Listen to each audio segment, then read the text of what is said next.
राम दोस्तों, जय महाकाल, जय महाकाली। आप सभी का मेरे YouTube चैनल पे स्वागत है। दोस्तों, मेरा नाम है प्राची शर्मा। दोस्तों, आज मैं एक ऐसी कहानी लेकर आई हूँ जो सत्य घटना पर आधारित है। दोस्तों, आज की जो कहानी है वो ग्रामीण अंचल से संबंधित है। ऐसे केसेस शहर में काफ़ी कम देखने को मिलते हैं, लेकिन आज की कहानी बहुत ही ज़्यादा रोमांचक और दिलचस्प है।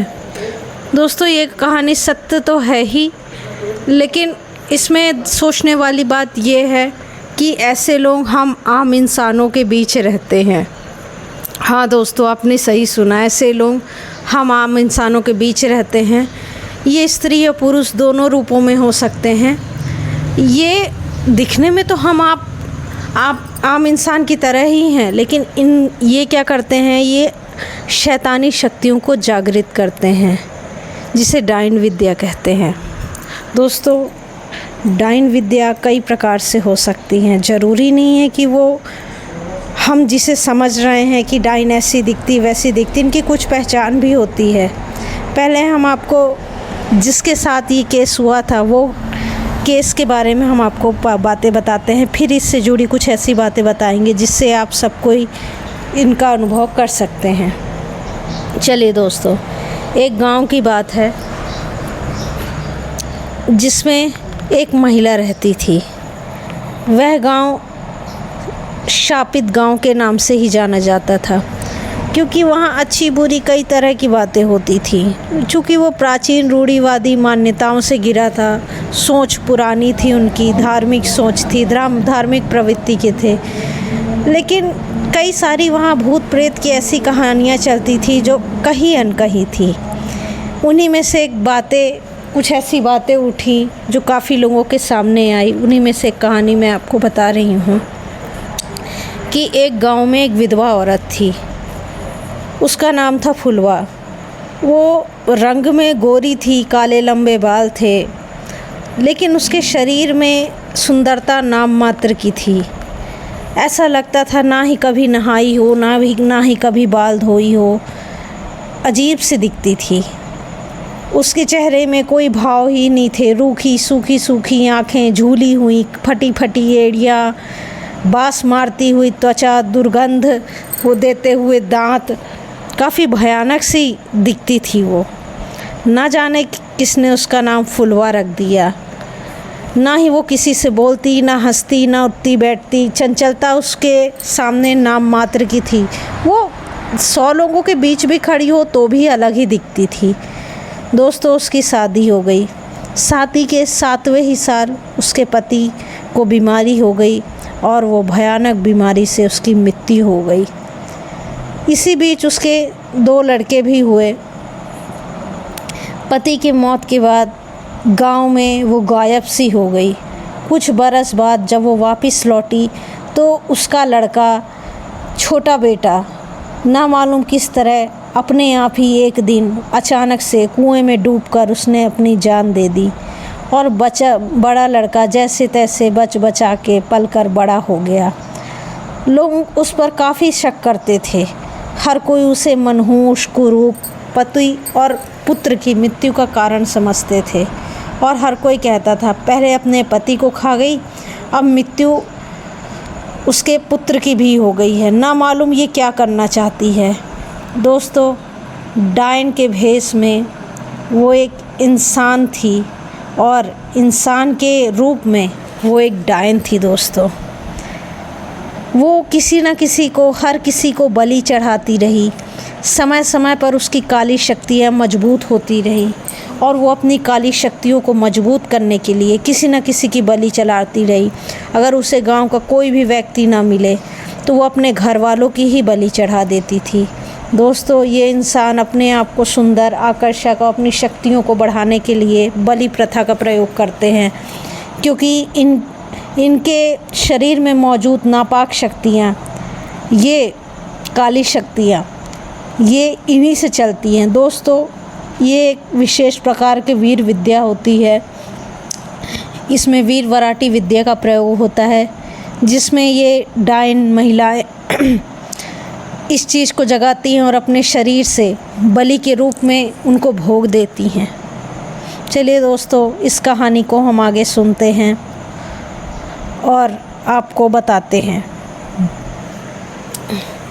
दोस्तों, सब गांव वाले उससे परेशान हो गए थे और डायन की शक्तियाँ जब कम होने लगती हैं तो वो कुरूप हो जाती है। फिर से वो वही बलि प्रथा करती है और शक्तियाँ अपनी शक्तियों को बढ़ाती है। दोस्तों, उससे पूरा गांव धीरे धीरे डरने और सहमने लगा। कोई भी गर्भवती स्त्री अगर उसे देख ले तो उसका गर्भपात हो जाता था 2 से 3 महीने के अंदर। अगर नई नवेली दुल्हन अगर किसी के घर में आई है तो उसे उस फुलवा से बचा के रखा जाता था। लोग उसे घर के सामने से निकलने के लिए मना करते थे। वह किसी के गली में अगर चली जाए तो लोग अपने घरों के दरवाजे बंद कर लेते थे। उसके शरीर से ऐसी बदबूदार गंध आती थी और वो दिन या रात में कोई ना कोई मंत्र बुदबुदाते हुए अपनी शक्तियों को वो बढ़ाते हुए कोई ना कोई मंत्र का उच्चारण रात दिन करती रहती थी। उसका राज तो कोई नहीं जान पाया दोस्तों, लेकिन समय समय पर वो अपने पति और बेटे की बलि तो चढ़ाकर डायन तो बन ही चुकी थी। लेकिन गांव में कई सारे लोगों को, कई सारे महिलाओं को गर्भपात कराया, कई सारे महिलाओं के पति को खा गई, कई सारे महिलाओं के विधवाओं का भी कारण बनी वो। उसकी भलाई या बुराई कोई ना समझ पाया। खुद ही बाकी वे अपने घर वालों को अलग अलग रहने को मजबूर करने लगी। उसके घर वालों ने स्वयं उसको, जो उसके मायके पक्ष के थे, उसको घर से बाहर निकाल दिया और वो आए दिन कुछ ना कुछ गांव में कांड करती ही रहती थी। गांव के जितने भी मवेशी थे, जितने भी इंसान थे जो बाहरी क्षेत्र में थे, वो किसी न किसी कारण से मरने लगे थे। और गांव में ऐसी आत्माएं भटकती थीं जो गांव के पास एक नदी थी। लोगों का कहना है रात में उस नदी से आत्माएं बाहर निकलती थीं और तेज तर्राटी कीक मारते हुए, आवाज़ करते हुए पुनः उस नदी के पानी में कूद जाती थी। लोग कहते हैं कि ये डायनें झुंड के रूप में उसी गांव नदी के किनारे अपनी शक्तियों का बढ़ाने का कार्य करती हैं, उसी में रात्रि जागरण करती हैं और कई सारे रूप में मंत्रोच्चारण करके और भोग देती हैं। दोस्तों, ये कहानी सत्य है। कई सारे गांव के व्यक्तियों ने उस डायन को अपनी आँखों से देखा, उस डायन को अपनी काली शक्तियों को करते हुए आँखों से देखा। दोस्तों, कहते हैं रात्रि में कोई भी व्यक्ति उस गांव का अगर कोई भी पुरुष या स्त्री ऐसी क्रिया करते डायनों को अगर देख ले या कोई भी चीख सुनते हुए उनके सामने या पास चला जाए तो दूसरे दिन वो मरा ही मिलता था। कई सारे बुजुर्ग और स्त्रियां, पुरुष, खास करके पुरुष उनका शिकार बनते थे। वो मौके पे बीच में ही अगर उनकी आवाज़ सुन ले, वो रूप बदल कर सुंदर स्त्री का भी रूप धारण करके आती थी और अपनी बात मनवाती थी। धोखे से कोई भी पुरुष अगर उनकी बातों को इग्नोर कर दे तो उसकी वो आखिरी रात होती थी। इस प्रकार से कई सारी डायनें विशेष अपने आप को सुंदरता पाने के लिए, अपनी शक्तियों को बढ़ाने के लिए, अधिक उम्र जीने के लिए कई सारे तंत्र के रूप में शक्तियाँ कार्य करती थी इनकी। तो दोस्तों, ये छोटी सी कहानी है, मैंने आपको बताई ताकि आप भी अनुभव कर सकें कि हमारे बीच ही डायनें रहती हैं और ये ऐसा नहीं है कि रूप धारण करती हैं। ये रहती तो हम ही इंसानों की ही तरह हैं, चूँकि अपने शरीर पे कुछ स्थानों पे इस विद्या को जागृत करके और उनको भोग देती हैं और अपनी काली शक्तियों को बढ़ाती हैं और ये ऐसे नापाक कार्य करती हैं। दोस्तों, ये डायन विद्या कहीं से कहीं तक सही नहीं है। ये हमेशा दूसरों का बुरा ही करती हैं, क्योंकि अगर ये अच्छा कार्य करेंगी तो इनकी स्वयं की विद्या इनको मार डालेगी। ये हमेशा बुरे कार्य के ऊपर ही प्रोत्साहित करते हैं इनके वीर। तो दोस्तों, ये छोटी सी कहानी है और कभी अगर आपको ऐसा लगे तो इनसे निकलने का भी मैं आपको एक मंत्र बताती हूँ। एक छोटा सा मंत्र है।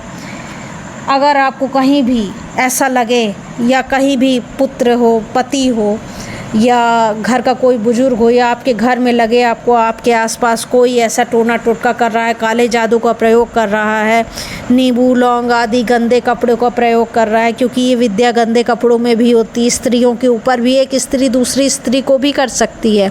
ये मैं दूसरे वीडियो में आपको विस्तार से बताऊंगी कि इसकी की हुई प्रतिक्रिया को हम कैसे समझेंगे, किस प्रकार से ये क्रियाएँ करती है, ये भी मैं आपको बताऊँगी। तो चलिए, इनसे निपटने के लिए मैं अभी आपको एक मंत्र दूंगी।